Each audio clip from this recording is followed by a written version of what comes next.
In Modo 14.2, you'll find powerful new additions to our UV toolset. The new feature real-world size gives you an intuitive method for textures with a known real-world size to be applied to meshes at that size. For example, say you have a handbag model that is 40 centimeters long. After unwrapping your model, you decide that one UV should equal about 10 centimeters in length, or 100 millimeters.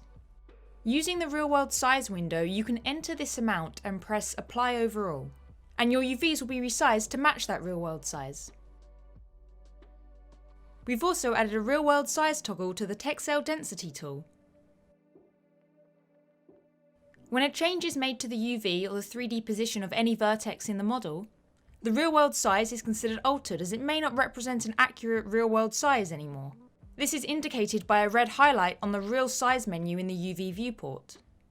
You can resolve this by either setting a new real-world size, or, if your change hasn't affected the real-world size, you can use the Clear Warning option to remove this warning. If you no longer want a real-world size associated with your UV map, you can use the Clear Real-World Size entry to clear it.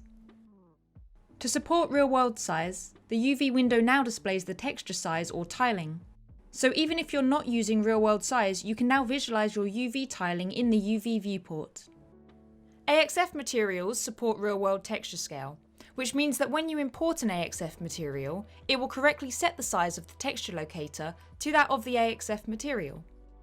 This makes it possible to immediately use them at their real-world size, once you have set up an association between one UV and a real-world distance from the real-world scale window. Lastly, the Pack UVs tool has a new setting, Keep Island Size.